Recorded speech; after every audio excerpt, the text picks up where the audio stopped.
Oh, since we fixed this, we can start right now.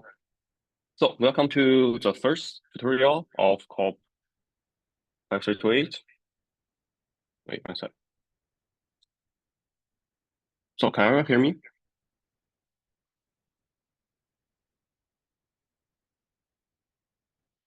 Okay, thank you. So, let me check. Wait, project. Yep. So let me just kind of go through what topic we're gonna cover in this online tutorial. So first, we're gonna go through some of the old topic we covered in the lecture before. So from what is hypothesis up to some of the mathematical content, like what is convex function, multivariable calculus part, especially for the Hessian matrix. Also, some of the gradient design and Taylor polynomial stuff. So almost all the fundamental mathematical stuff for the machine learning part. And in the end, we're gonna introduce what is MLP, which is gonna be useful for your second assignment, and we're gonna use PyTorch to develop a tiny MLP to do the classification process. So this is kind of the thing we try to build, use PyTorch. So this is a high-level review of what we're gonna do in this, I think, 1 or 2 hours. So let me just get started. So hypothesis. So we first need to define what is my hypothesis space. So for all the machine learning parts, first thing we need to know is, okay, what kind of model or what kind of formula we can use to solve these questions. Some of the easy example may be like a linear model. So all the model with this formula, Wx plus b, so a linear line, something like that. Or you can use like a higher polynomial stuff. So non-linear parts. So these are kind of the easiest way to define your hypothesis class. But depending on question, sometimes you may use non-linear model, linear model, like classification model, just depend on your questions. And so the collection of the parameters, so the different parameter B and W are in my hypothesis class. For a specific hypothesis, is I choose. So here, for this one, my hypothesis set, so set or the class is hx equals to wx plus b. And I can choose a specific x and b value to be my hypothesis. So in this case, I choose like 2 and 3 and 1. And here is one of my hypotheses, so h1. Sorry.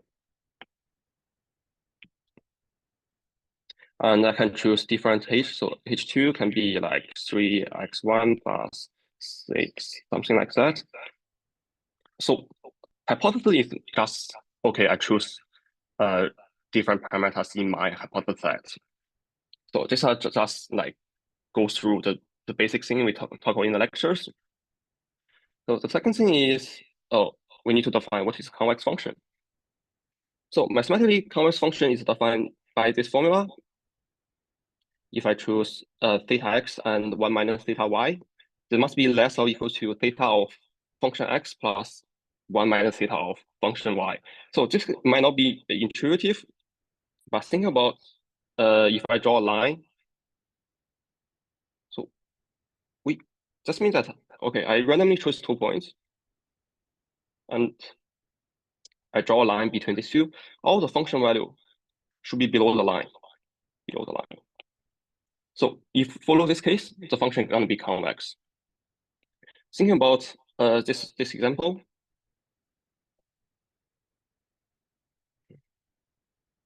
so in this case, I choose like a point here and maybe another point here, and I draw a line. You can see that, okay, this part of the function is not below the line.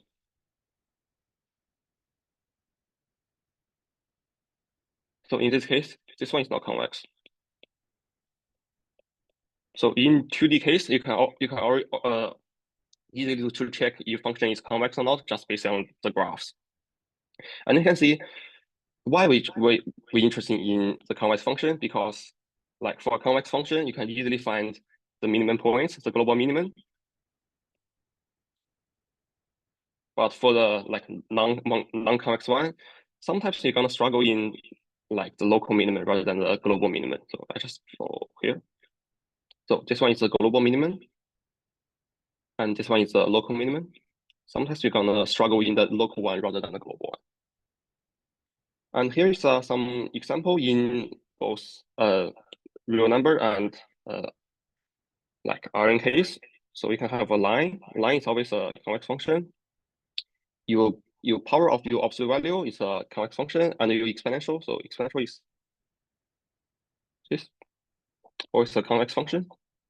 And yeah, like higher dimension stuff, you can have your norms. So all your norms are convex, and your quadratic functions. So something like this.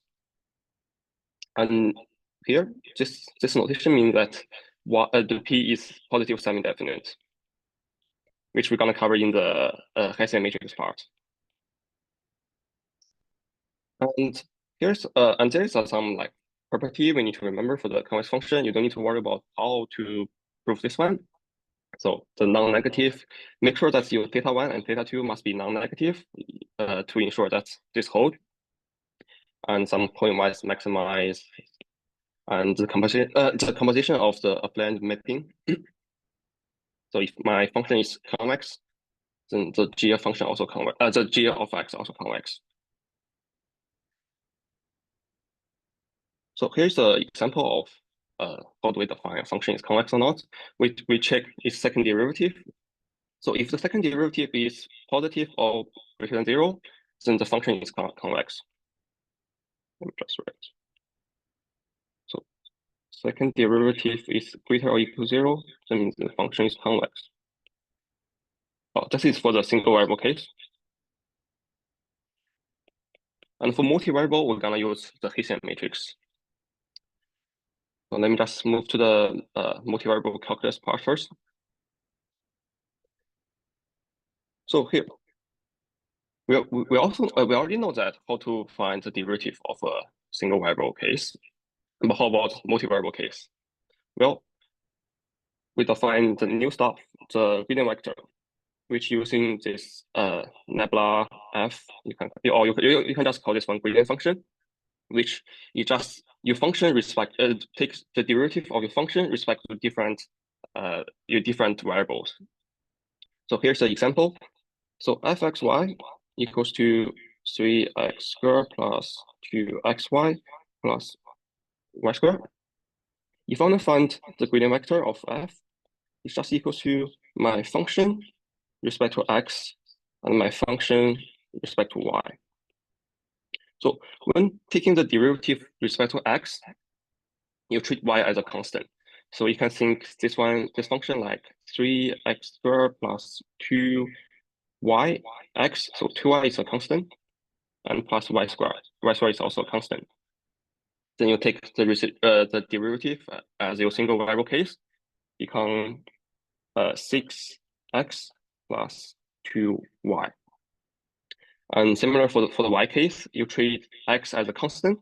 So you think this one as a constant in whole, and plus 2y constant y plus y squared equals to 2x plus 2y. Yep. So similar for the single variable case, the gradient vector also tell you the rate of change of the function respect to the different variables. Yeah, similar, we need to find the second derivative.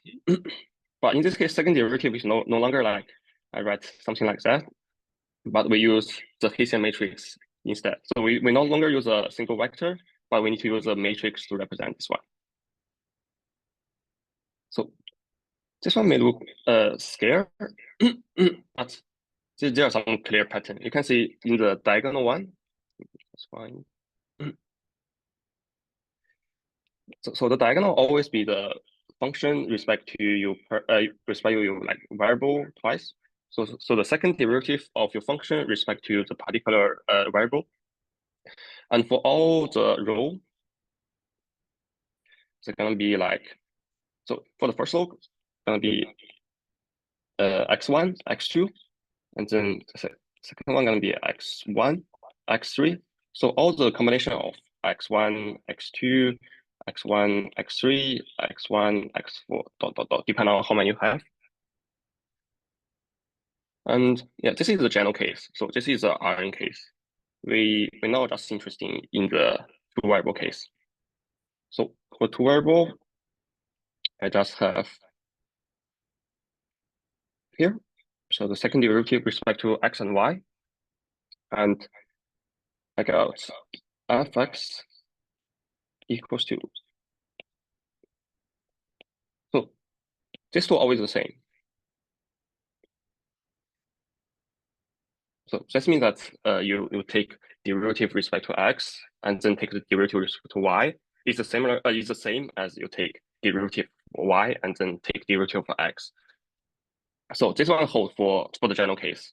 So you can see that this one is similar as this one, and this one is similar as this one. Like everything is the same. So we now need to do this one. So by the top one, we already know that my df dx equals to 6x plus 2y, and df dy equals to 2x plus 2y. So to find the Hessian, we need to find the second derivative of x. So we have df, then we take the df again. So we take this function with respect to x, we got 6. And we need to find the second one. So still this function, we need to take respect to y. So you can see this one, respect to y is just 2. So, and for this one, you can check that they are the same. So I can take the second function respect to x, so that give me 2. And similar for the last one, take with respect to y, give me 2. Let me just write here. Give me 2. So I just put this 4 value into the matrix form. This is my Hessian matrix. So why we care about a Hessian matrix? Because this one is related to the convexity and the semi-definite. So we have the theorem that says, okay, if my Hessian matrix is positive semi-definite, then my function is going to be convex. To prove that a Hessian is semi-definite or not, there are 2 ways. So the first way is, like we covered in the lecture, you can find the DHZ, so similar as like X. So I think in lecture we're writing like this. That means for all the X of all the Y, so they are the variables, we need to have this, we need to satisfy this relationship. But there's this way can sometimes it's not intuitive. We have an optional way. So for general case, let me just write in general. If a Hessian matrix, the argument, so just all the eigenvalue is greater than 0, then that means this one is semi-definite, positive semi-definite. So this is just optional stuff. You don't need to worry about how to prove a Hessian matrix is positive semi-definite or not in the exam.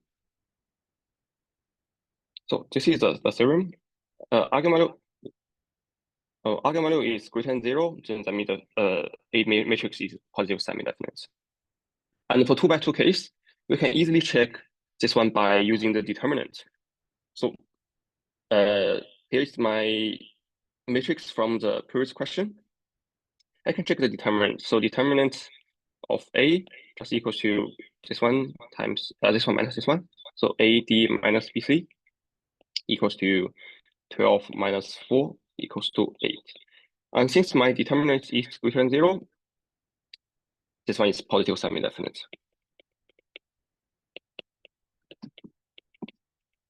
And we can see my function is convex. Oh, should be greater than or equal to 0.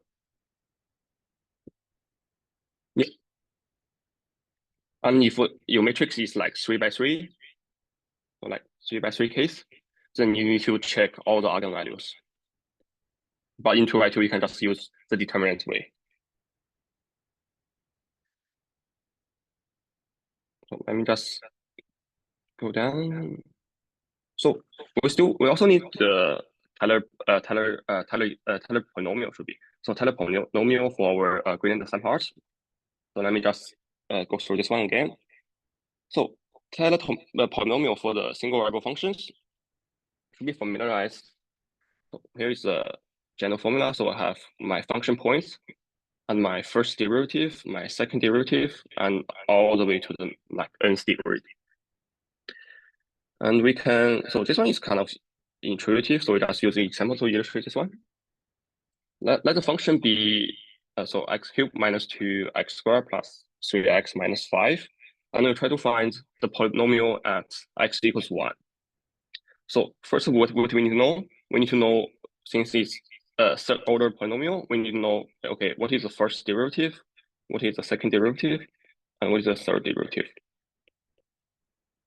So we can find this one just by, okay, take the derivative of the function.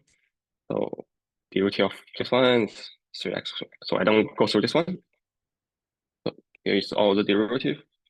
And look at the formula. We need to find the derivative of this function at the point. So in this case, my a is 1. So at x equals 1 point, we just substitute this one in. So I sub a into the function. This one gonna give me the value of here. And I sub into the a equals to 1 into the first derivative, second and third derivative, gonna give me the value of this one, oh, not this one, so this one, respectively. And finally, we just need to construct the formula respect to, construct the function respect to the formula. So I just put all the value in, and we can get, so this one. So basically just substitute all the value in. And you can just simplify it a bit, and you can finally you gonna got the Taylor expansion at degree 3 for that point. So here's this one is the second single variable case. We not really use this one often, but this one gonna expand to the multivariable. So in multivariable, the formula become kind of strange, but we only care the second derivative. We only care about the second degree.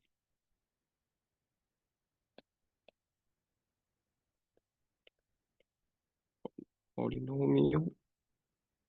Yeah. So for the second degree polynomial, we have my function. So in this case, this x is no longer a value, rather this one is a vector. So this x represents like collection of your variables. So like x1, x2, up to xn. So similar, this one equals to the function points we try to find. And we just change the first derivative to the gradient vector.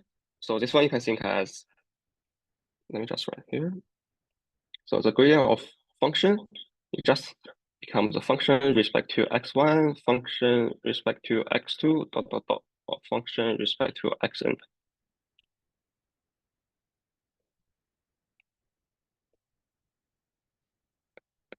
So you can just think this one as a first derivative in the multivariable case. And similar, we have the second derivative part. In this case, we using the Hessian matrix, and we put x in the front and x in the end. Why? Because we try to find a value. So thinking about x to be a, let me think, 1 time 4 times 1, 4 times 1 vector.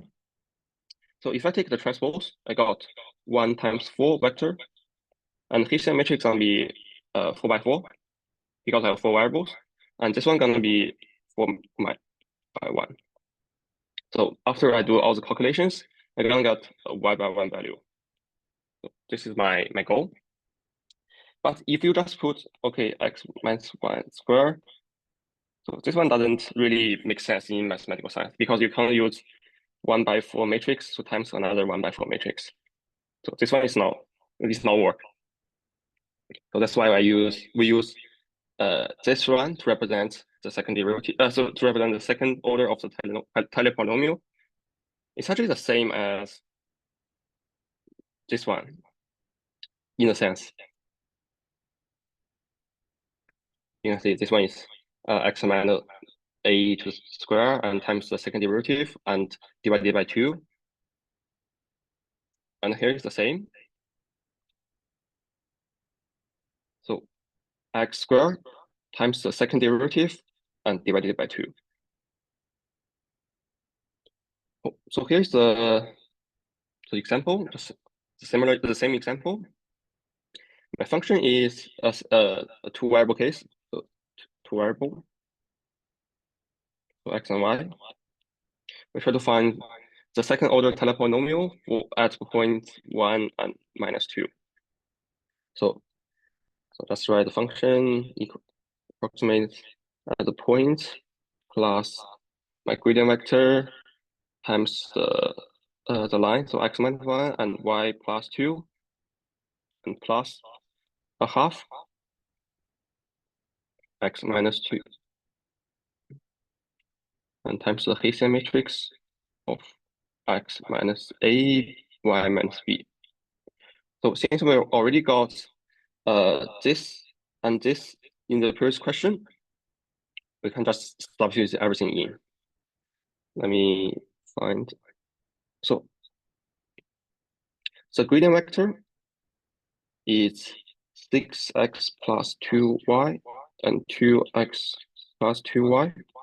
And at the point 1, -2, the value just be, okay, 2 minus 2. And similar for the Hessian matrix, we already find my Hessian matrix is a constant matrix. So it doesn't change respect to x and y.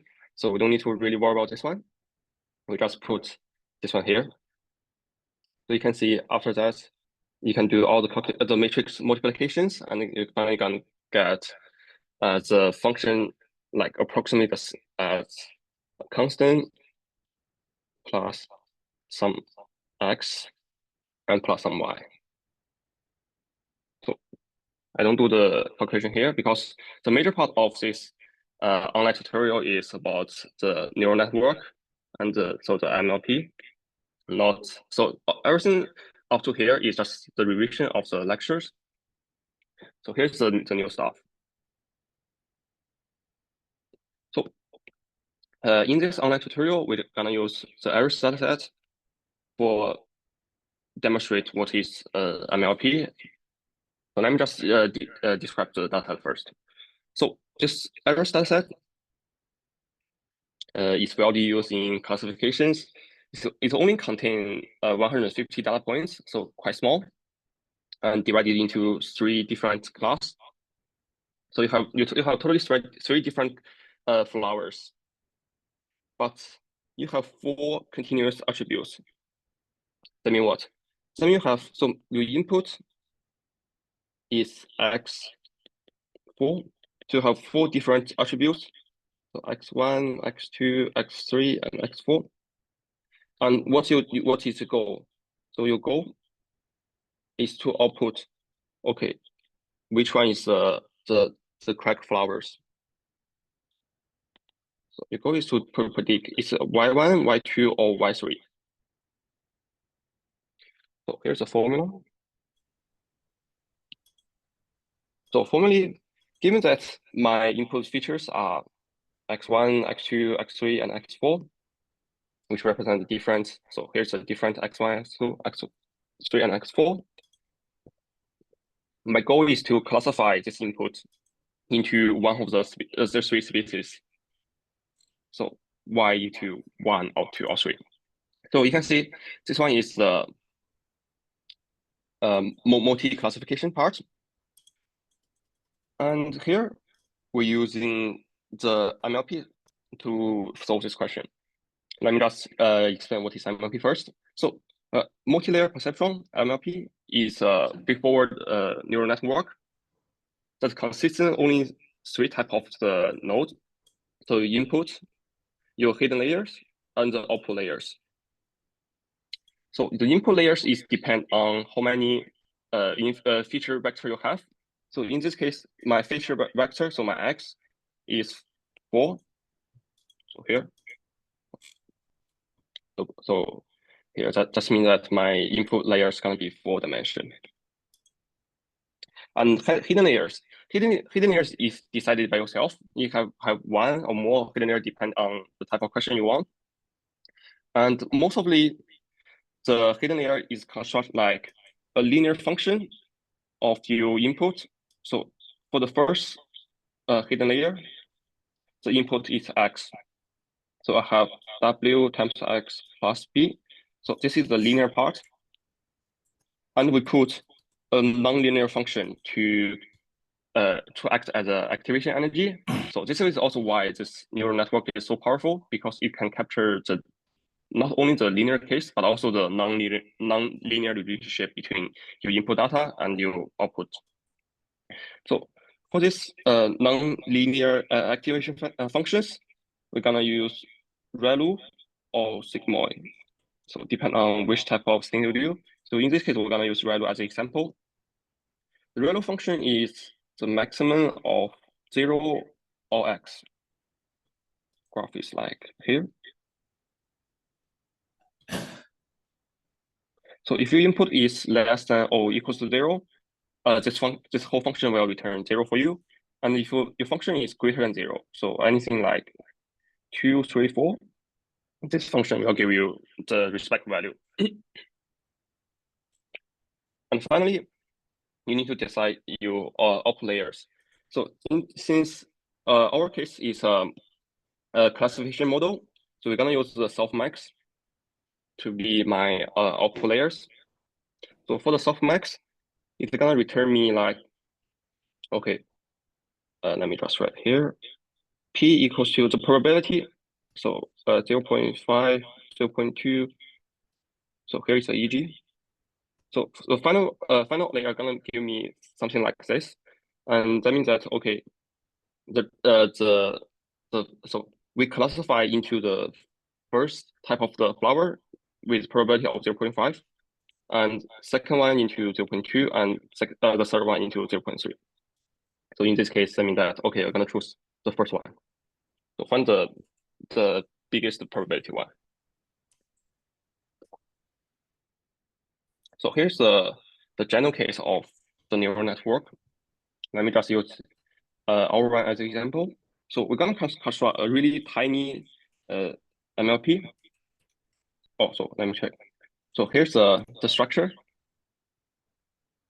So you can see that, okay, the only thing we need to keep in mind is my input layers and my output layers, and everything in between you can define by yourself. So since in this dataset, my input feature is 4, so my input layers must be dimension 4. And since we try to classify into 3 different flowers, so my output layers must be 3.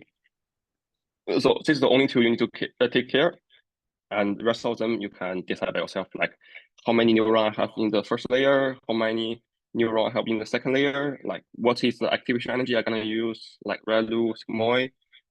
It's totally decide on you.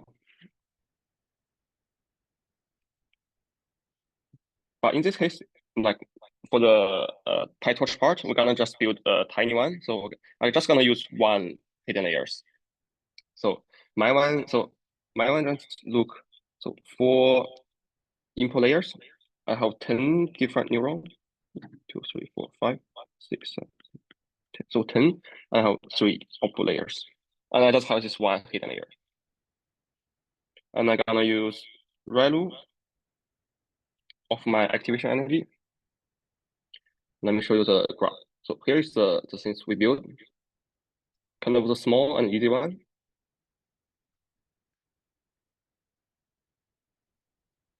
So let me just formulate our hypothesis. So here's the formula of our one. So you can see this is more condensed way of rating everything. So if I just break them down, so my input is X. Let me just write big X. And pass to the first hidden layers, I'm gonna have my Z, so equals to W1X plus B1. And we just pass to the activation energy. So we called after the so what we called the value after the activation energy is A1. So I use value of this thing. So this is already past the first hidden layers. And after that, so we're up to here, we just pass to the final layers. So similar, I have W2 A1 plus B1. So here become my Z2. And we need to capture the probability. So I use the sigma A1. So this one represents the softmax. So don't worry about the softmax first. So just know that this one gonna give me the probability of like classify into first, second, or third with the probability. So in like if I condense them together, I can write as here. So you can see inside the bracket, this one is the Z1. And when I take the value to take the activation energy, the whole part, this whole part become A1. And we just repeat the same step. We take W2 times A1 plus B1. And so this whole part, let me just use a different color. So this part become my Z2. And I take another activation energy. So in this case, I no longer use ReLU, I use the softmax. So this whole part become my prediction. So A2 all prediction by head. So totally my set is all the possible parameters. So x1, x2. So in this case, Z1, Z2, A1 and A2 are the things we calculate. And the only parameters we have is W1, B1, W2, and B2. So my hypothesis set is like all the possible combination of W1, W2, B1, and B2. So I can write as my hypothesis theta, where theta just be the tuple containing all the parameters. And our goal is, of course, to find the best one.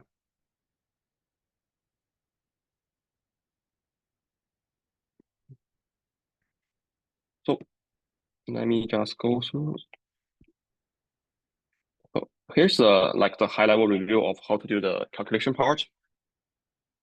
So same as the thing I talked about before, to pass into the, so let me just write the graph again.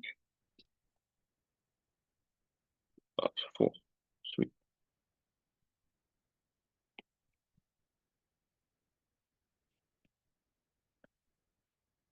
So each time, my x gonna pass to the hidden layer by using the linear function. So W1 times x plus b.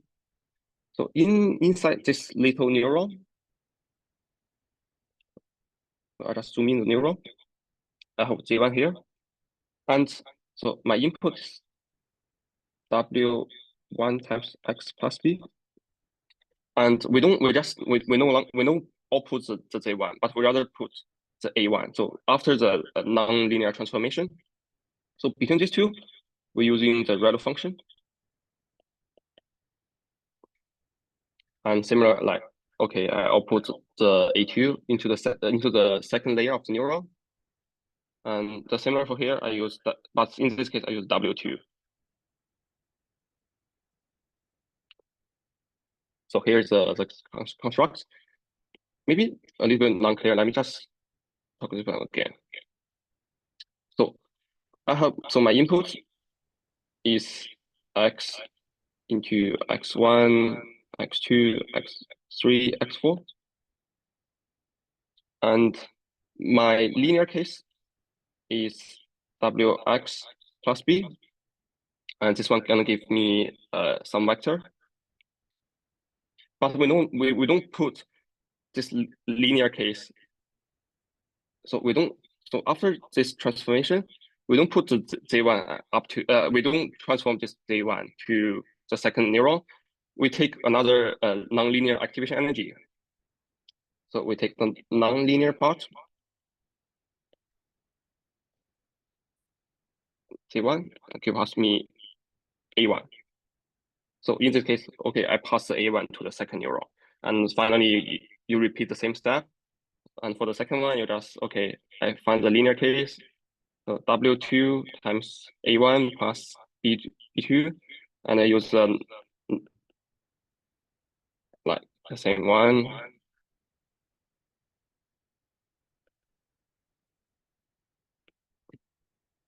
Yeah. So you repeat this step inside your hidden layers. And for our case, my output layer just so since it's softmax, we have almost the same of Z2 and A2. So this is the forward path. So you basically just calculate all the values of your neurons. And after we define what is our loss function, the biggest thing is how to do the back propagation and the gradient assign. So this is the major part. So let me just give you that of the cross entropy loss and softmax. My loss respect to Z2 is A2 minus Y. So let me just give you that. So with this one in mind, no, before we do everything, we need to think about like what we should do. So I already have my loss function. So my loss value actually, the loss, we try to update our gradient, update our parameters by the gradient assign to update parameters. But what do we have for the parameters? We just have W1, W2, B1, and B2. But you can see in the function, in the gradient function, but no, in the loss function. So the loss function is this one. It's negative log of A2. You can see the function is not respect to like any of our parameters. So in this case, what we can do is, okay, we need to use the chain rule to find the loss respect to like W2 in this case. Let me just use W2 as the example. So I already given you that, okay, the loss function respect to Z1, Z2 is A2 minus X, A2 minus Y. So let me just write. So to go from here to there, the only things we need to know is the function respect to W2. So same as you do all the calculations, by chain rule, you can just cancel these two. So give you that DL with W2. So the question is how can I find this one? But in the formulas, we also know that Z2 is equals to W2 times A1 plus B2. So what is this one? So I take W2 Z2 respect to W2, it's just A1, right? Because I take derivative of X, I treat everything as a constant. So after take the derivative, this one gonna be A1. So same as here, you can see that my formula is Z2 equals to W2 A1 plus B2. And we try to find the loss respect to W2, but we can't do this directly, so we need to use chain rule. We have DL respect to Z2, and we can take Z2 respect to W2. So this one is here. I already given you in the loss one. And for the second part, you can just do this one by yourself. So you can take the derivative respect to W2, will give you A1. So similar for the B2 case, you can take, okay, the same. So derivative of Z2 respect to B2. So in this case, when you take the derivative respect to B2, this part, I'm just gonna return you 1 because here is a constant. So this part is constant, and this part takes the derivative just be 1. So here's the loss function respect to B2. So you just update your parameters respect to the gradient of each one respectively. But we haven't finished yet. We just update W2 and B2. We still need to update W1 and B1. And if you have like more layers, you need to update more. But they are the same case. So similar, we need to think, okay, my goal is to update W1 respect to the loss function.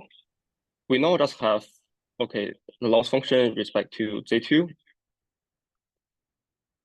And our goal is to find this left part.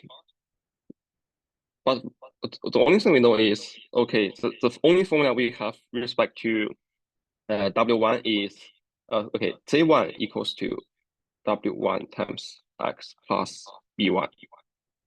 So we need to keep going. We know that A1 equals to the value function of Z1, and we have Z2 equals to W2 A1 plus B2. So we connect the Z2 part to here. We can just write, okay, let me take the derivative of Z2 respect to A1. So A1 is here. So we connect to this part. And we just keep going. We take A1 respect to J1. And we finally move to the formula which contains the W1. So my final need to do is here. So by chain rule, I can cancel here, here, here, here, here, and here. So finally give me the DW, DL with DW.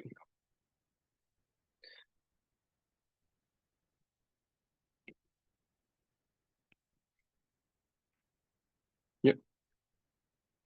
So here's the latex version. So I have my J2 equals to W2 times A1 plus B2. I take the derivative of loss with respect to A1 first. And I already know this one. Here is here. And take respect to A1, it just left you with the matrix W2. You can put here. So you can go forward like find the derivative of your function respect to J1 again. But in this case, because there is a random function, we cannot write the formula for here. But because ReLU is just the maximum of 0 and your value, in this case, it depends on which type of value you have. So assume that you already get this one. So the thing you need to do is, okay, I need to find dz1 with respect to dw1. So here is just the x. And I times this one with the thing we got here. I got finally the loss respect to b1 is just be the loss respect to z1 times that. So after the from forward, you already got this one, the value of here, and x1 is your input, so you also know this input. And similar for the B2 case, but B2 case is easier. So after you have this one, then you times d1 dz with b1. So here the b1 will take the derivative plus b1, and you also update this one respectively. Remember that you not update your parameters within the so after you calculate these two, you not update them right now, but rather after you do like everything, you back propagation of your every parameters, and then you finally update. So always the update part is at the end. And for the gradient design, you do this step like multiple times, and finally you're gonna get the optimal values. So let me just show you the PyTorch part. One sec.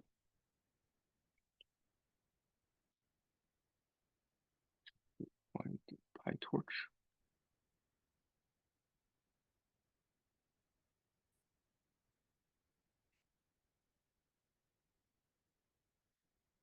So now we're gonna use the PyTorch to build a small neural network. So let me just load the requirement package. So Scikit-learn and PyTorch are the two main package we need. So from Scikit-learn, because this dataset is widely used, so already packaged into this Scikit-learn dataset part. So I just loaded the dataset from here. So this part is the dataset. And the second part is because inside the dataset, the X value is something like, oh, let me see, like this. So this use different, let me see, one is length, one is weight. So they have different measurements when you take into the standard scalar. So we just import this package to help us to do this. So this one does change into like X equals to like a range from 1 point something and 1 point something, like 0 point something, 0 point something. So help us to do the standard scalar. And the train test split just help us to split our dataset into, okay, what is training dataset, what is testing dataset. And accuracy score is help us to measurement like how well our model has done. So this is the help package part. And the second part is our PyTorch part. So import torch, this is the PyTorch library. So PyTorch. And since PyTorch needs the special data handler and tensor dataset to do the acceleration and to shuffle the dataset, we just import like from the utility to import his own data loaders. And torch.nn, this is a special package for neural network. And the optima is just help you to define what is the optimizer. So like you can define ADAM or ADAMW by just using this one. You don't need to write by yourself. ADAMW. Let me just write the code. So let me just load the data set. So errors equals to errors. So data. We can have a look. So here is my data set. So all the values. Let me just put, so x equals to the errors dot, oh, sorry. So that should be load error. X equals to data and y equals to target errors dot target. Fine. So let me just look at x.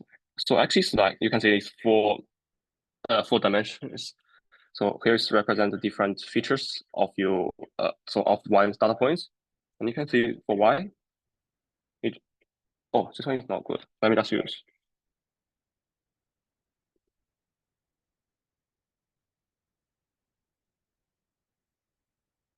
So y just tell you, okay, which type of the flower is. So y is from 0, 1, or 2. So that means that, okay, this flower is into the type 1, type 2, or type 3.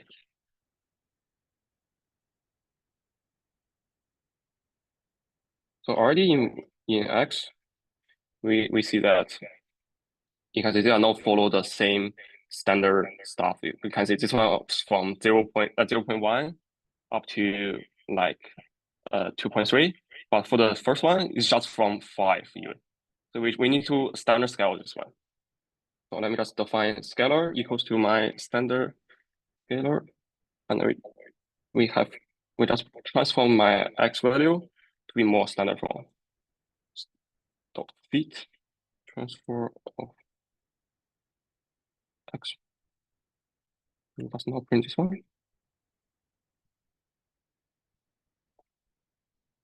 So you can see here is more like standard form. They all almost follow the same measurements. So after that, we need to, okay, we just need to split our dataset into the training part and the testing part. Split. the data into train and test and validation actually. Validation. So X train, X temp, X temp, X Y, Y train,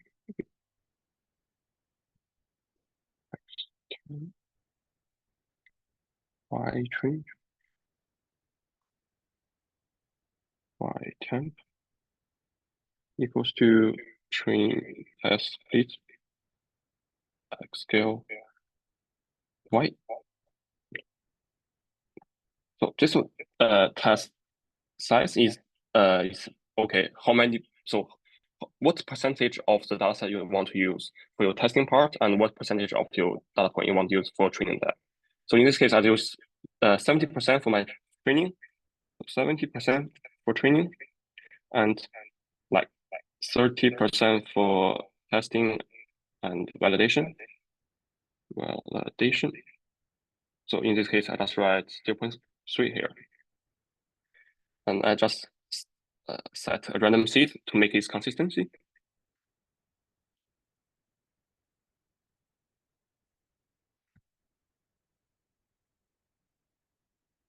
No, X validation, X test, Y validation, Y test. Still, we just split the X10 part and Y10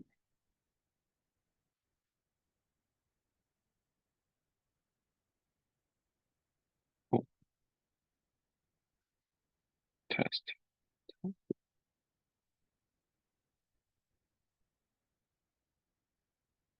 Wait, something wrong.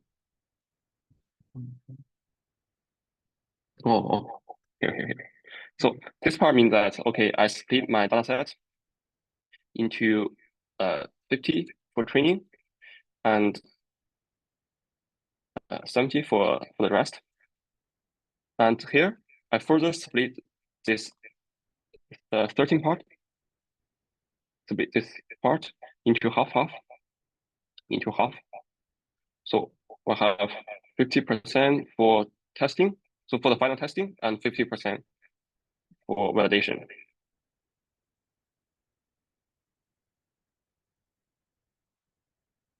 So after that, we need to change the data type into the type that PyTorch can hold. So X train tensor equals to torch dot tensor. So torch holds the data type of tensor, which is the same. It's kind of the same as the NumPy. So the NumPy, not the NumPy. The list one, but it has the ability for like GPU acceleration. So we use this one. Let's put the train. Let me define the type. I want to be a float because you can see in the X1 it have like something dot something. So we define this one as float. Same we use for everything. So we have Y tree and then let's change Y here. And you can see Y is so our Y is either 0, 1, or 2. So this case we need to use the integer part, but in here we call it long. So this is integer. And here's a float. And similar for training, so second one is the testing. Test is Y X dot test. We have change. So Y dot test is Y test.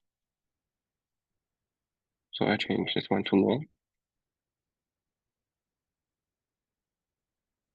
So validation parts.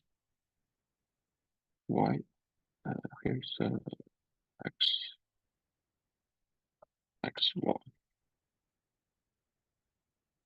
Y, Y.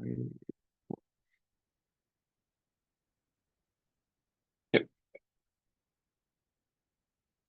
So here is such, okay, change the data into the data type. You can see PyTorch like. Also, we need to define the training data set. So training data set equals to the tensor data set of my train, X train tensor, X train tensor, and Y train, Y train. So this just tell the torch, okay, tell the torch, which is my training data set. And for data set, we need to have the data set loader. So we have training loader. Loader equals to data loader of training data set size. So how many data points you want in one go, and shuffling equals true. So by using the PyTorch data loader, you can decide shuffle the data set or not. So if you shuffle when you're training, it's not follow the like numerical values of one, so first one, second one, third one.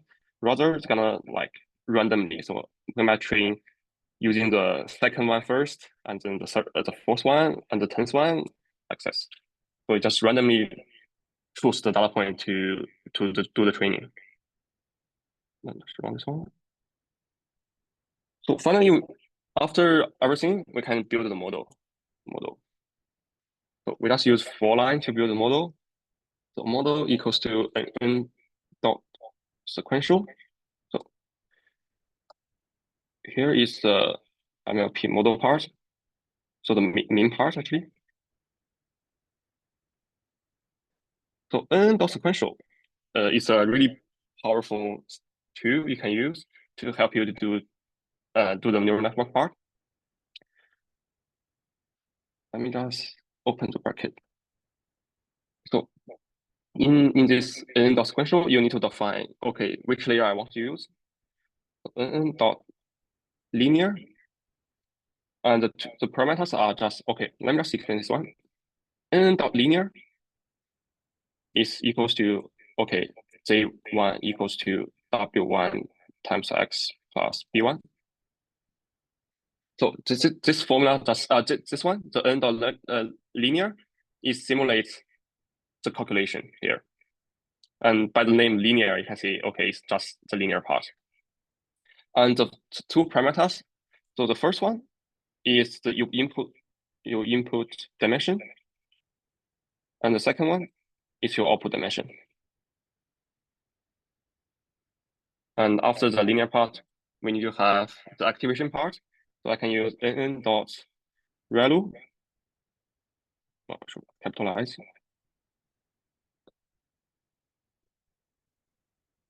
ReLU.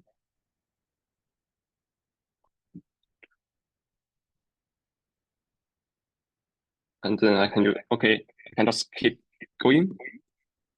I build the second layer. Oh, I forgot the comma here. Okay, ReLU. Or you can use Sigma.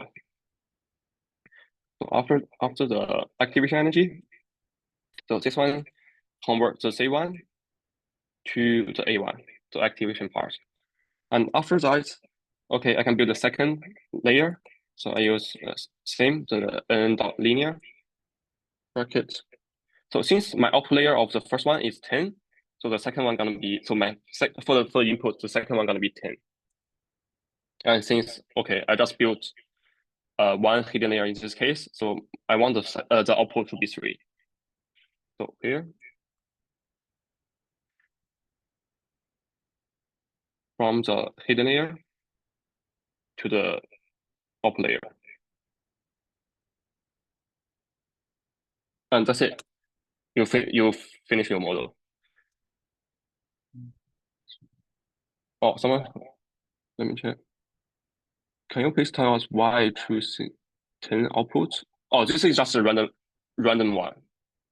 So you mean this 10, right? I can change to like different one. This is the number of neurons you want to have. So in this case, because so let me just put another example, maybe. Oh, let me just put 10 here. So this is a basic model. I can build another one. Model.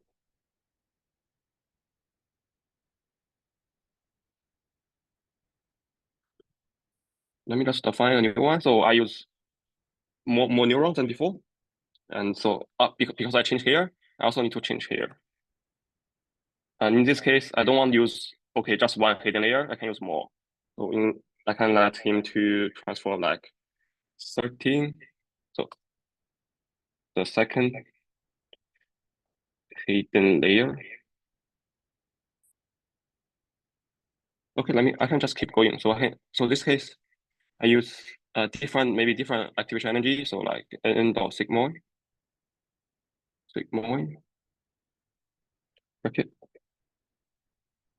n dot linear. Let me check. So my output is 13. I use 13 as input and 15. So this is all random choice. And I just keep going. Do. And finally, we up to the output layer.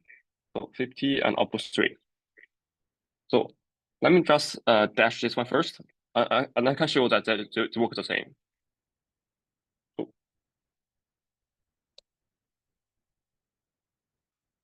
So here we define our model. So just in 4 lines. The second thing is what is the loss function? Loss function. And the thing is what is the optimizer? So we just define here. So the loss function equals to, okay, I use the cross entropy because this one is the classification part. And optimizer equals to pt dot.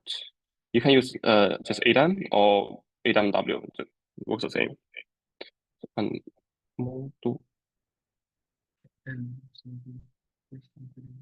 Oh yeah, ADAMW is also based on the gradient descent. So it actually simulates like what we learn. And this LR is represent your learning rate. Like in this case, I can define as the learning rate to be 0.001, a fair number. Yeah, let's say for the model part, the last thing is, okay, train your model to learn the parameter and test it. Yeah. Let me define how many, let me think, okay, let me say, okay, I trained the model on 100 times. So the epoch equals to 100 for each epoch in range. So what we want here? So we want the model to be the train mode. So in PyTorch, okay, if you define the model to be train mode, it have like the batch size accelerator or something. I forgot. And dropout. So dropout is when you have so because this time is too small, too similar, too simple, we don't really care about the dropout. But if you have a really big and really complex neural network, this dropout will help you to do the regularization part. So you can think as L1 and L2 in this case.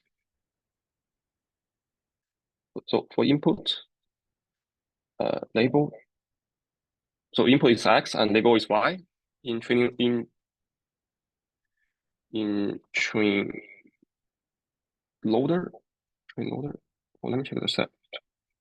It's generally it's not the case.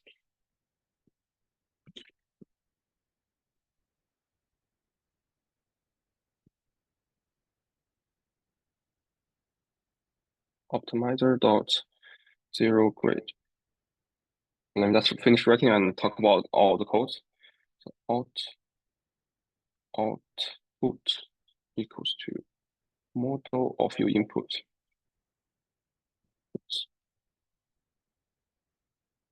Or input loss equals to your loss function. Output unlabeled, sorry, and loss.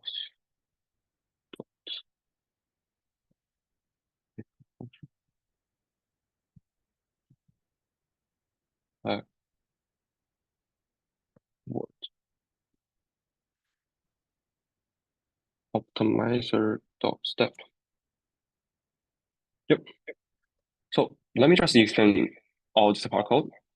So the optimizer dot zero grid is just to empty the gradient that the optimizer store. So think about, okay, after the first back propagation, the gradient is, I don't know, the gradient is what? The gradient is 0.4. And the second time you don't want the gradient to contain the first part. So if you didn't specify this one, the second gradient, the second gradient design will equal to 0.4 plus the second part. But if you say, okay, optimizer dot zero grade, then the second one doesn't take into account the first one. Just help you to find more accuracy for the gradient design part. And this recode is to simulate the prediction. So output equals to model of input. So input is your X, and model is you define the neural network. So the output is, okay, the actual output of your function, of your model. So the output of your model, and the loss function is, okay, what is the difference between prediction and full label? And finally, okay, I do the back propagation.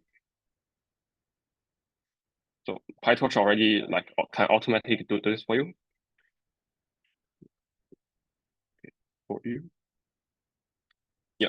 So for each loop, we do this same thing. And to visualize our results, we can write like a checkpoint stuff. So if bracket epoch plus one. So for each, let me think, for each 10 epoch, let me just change the model to evaluation mode with torch dot non-grid. So similar reason, your output equals to model x bar.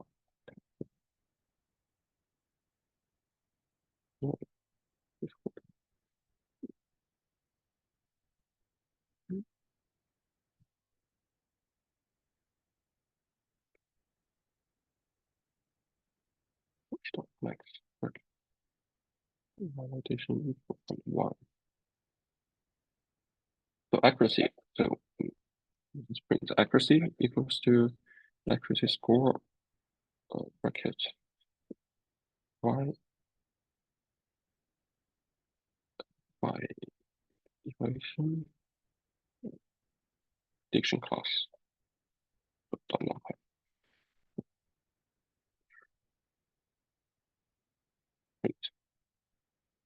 Let me put what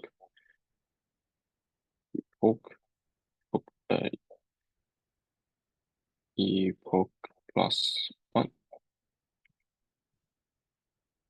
So this will just help us to keep track our loss function, loss value. So loss dot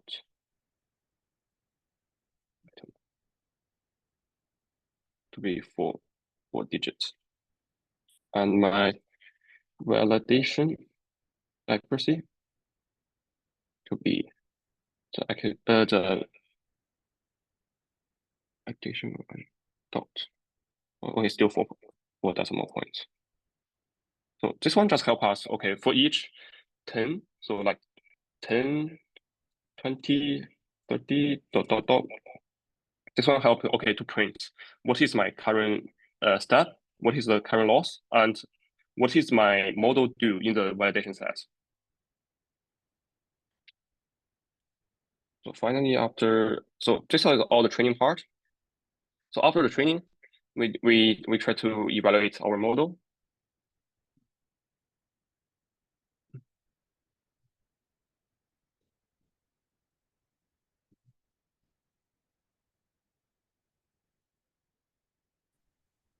Wait, let me just finish the code here.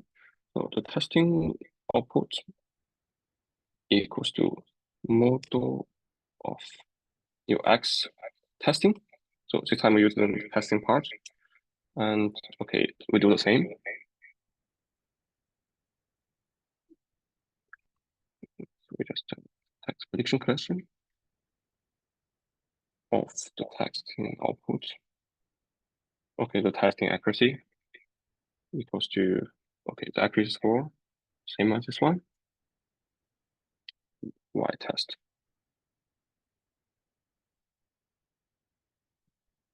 So, and finally, we print test accuracy, test accuracy. So let me just run this one. So this whole step, and I just define my model to be the simple one. So you can see, okay, each time gonna print me what is my loss and what's what my model do in the validation set. And after all the training part, you're gonna using the testing data set to test what's the model do in the testing data part.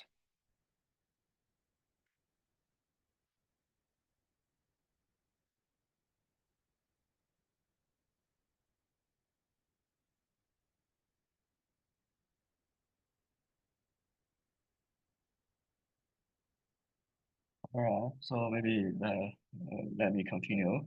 I think we have finished most of the talk. Here I can see because this training data is very easy, there seems to have no overfitting problem.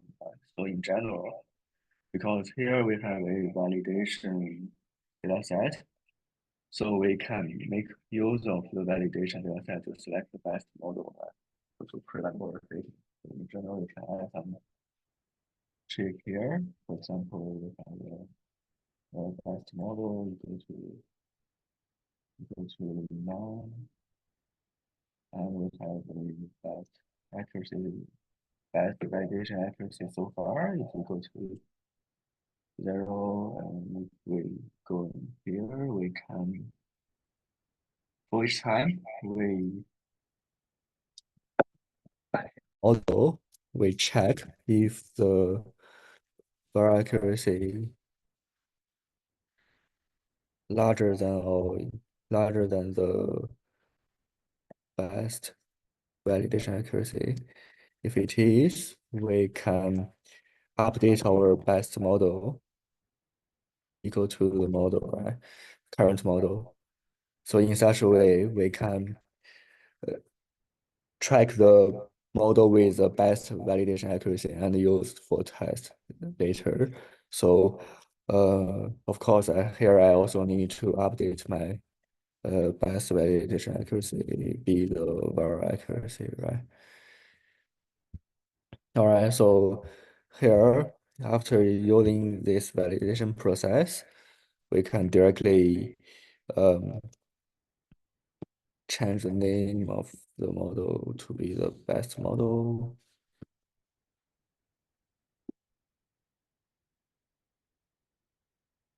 Yeah, so it finished the trick. So we can add something here. For example, fun better model, something like that. Yeah.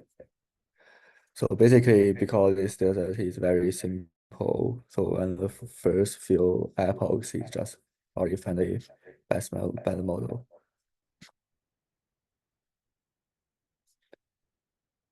All right, finish the trick. Yep.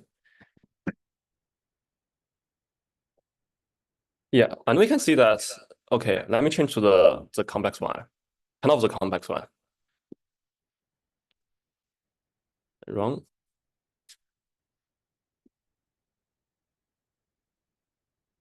So you can see this one's still wrong, like funny. So basically, all these parameters you can define by yourself, and all the activation energy between these two you can define by yourself.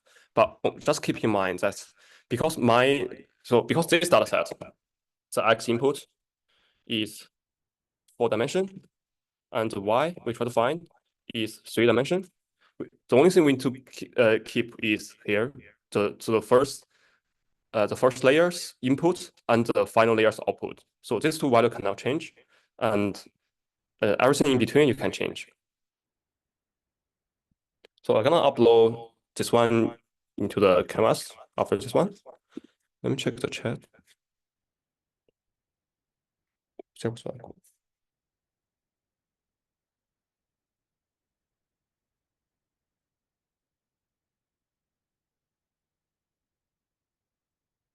There's a can't take okay.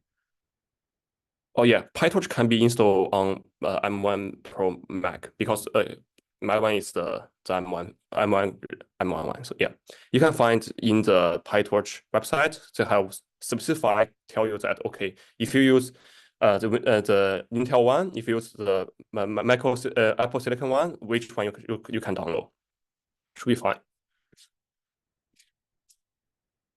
Yeah, we don't include the softmax because the cross entropy already done this one for us. Oh, this is cool. Okay.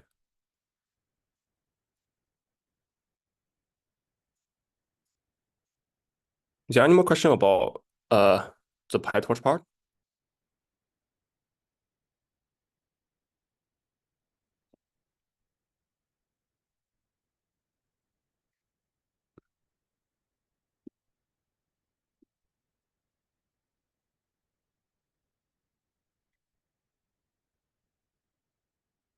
So let me just stop sharing.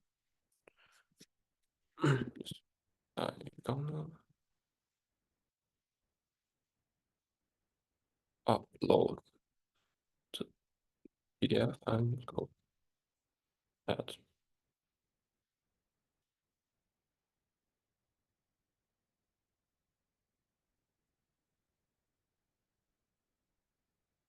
So if you have any question, feel free to ask. Otherwise, see you guys next week. Like different people will teach different topics from next week.